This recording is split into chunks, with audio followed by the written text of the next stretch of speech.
Assalamualaikum warahmatullahi wabarakatuh dan salam sejahtera. Tahukah anda sumber tenaga elektrik adalah sumber yang sangat penting di dalam kehidupan kita? Tenaga elektrik diperlukan bagi manusia untuk menjalankan aktiviti harian. Pada kali ini, saya akan membawakan kepada anda tajuk sumber tenaga elektrik di dalam topik sains tahun 5.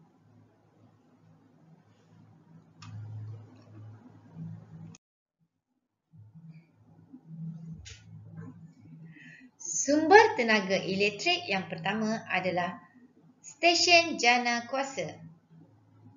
Terdapat dua jenis stesen jana kuasa yang kita kenali. Stesen jana kuasa yang pertama adalah stesen jana kuasa hidroelektrik. Di Malaysia, kita menggunakan stesen jana kuasa hidroelektrik untuk menghasilkan tenaga elektrik. Ia menggunakan air untuk menggerakkan turbin bagi menghasilkan kuasa elektrik. Di negara seperti negara Belanda, mereka menggunakan kuasa tiupan angin yang mengubah tenaga tersebut melalui putaran bilah atau layar.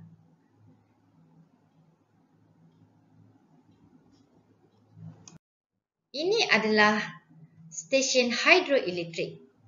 Air disalurkan ke arah turbin dari kawasan yang tinggi bagi menggerakkan turbin untuk menghasilkan tenaga elektrik. Ini adalah kincir angin. Kincir angin adalah alat jentera yang memanfaatkan kuasa tiupan angin dengan menukar kuasa tersebut kepada tenaga melalui putaran bilah atau layar terbina. Bilah angin yang bergerak akibat tolakan angin mengubah kepada tenaga kinetik yang menghasilkan haba berubah menjadi tenaga elektrik. Terdapat 5 pusat tenaga kincir angin yang terbesar di dunia adalah di India, China dan Amerika Syarikat. Ini adalah sel suria. Panel suria berfungsi menangkap tenaga matahari dan mengubahnya menjadi tenaga elektrik. Bagaimana panel solar berfungsi? Tenaga haba daripada plet solar disalurkan kepada pencawang yang menghasilkan tenaga elektrik untuk menggerakkan turbin. Ini akan menghasilkan tenaga elektrik dan disalurkan ke tempat-tempat kediaman dan tempat perniagaan. Sumber tenaga yang kedua adalah sel kering. Sel kering ialah sejenis sel elektrokimia dengan elektrolit yang mempunyai kelembapan rendah lekit. Sel kering ini adalah merupakan sumber tenaga elektrik yang biasa digunakan dalam alat elektrik mudah alih seperti lampu suluh, radio, jam tangan, kalkulator dan kamera. Sel kering menyimpan tenaga kimia yang ditukar kepada tenaga elektrik. Ia mudah dibawa kerana saiznya yang kecil. Ini adalah dinamo. Dinamo merupakan salah satu sumber tenaga elektrik.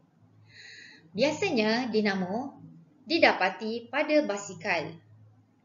Apabila pemutar dinamo digerakkan oleh tayar basikal, bahagian dalaman dinamo akan berputar. Apa yang berputar adalah sepasang magnet yang dikelilingi oleh gegelung wayar. Apabila medan magnet melalui gegelung berubah, tenaga elektrik akan dihasilkan dan disalurkan kepada lampu basikal. Ia menyebabkan lampu basikal menyala. Sumber tenaga yang seterusnya adalah akumulator. Akumulator ialah sejenis alat yang boleh menyimpan tenaga seperti bateri cas semula atau penumpuk hidrolik. Ia digunakan dalam enjin kenderaan seperti kereta, bas dan lori. Dalam penggunaan umum, ia biasanya merujuk kepada bateri asid plumbum. Sumber tenaga elektrik yang terakhir adalah penjana.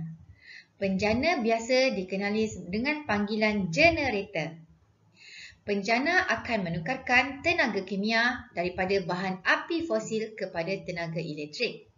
Biasanya, generator ini digunakan di tapak-tapak pasar malam untuk menghidupkan lampu di tapak pasar malam.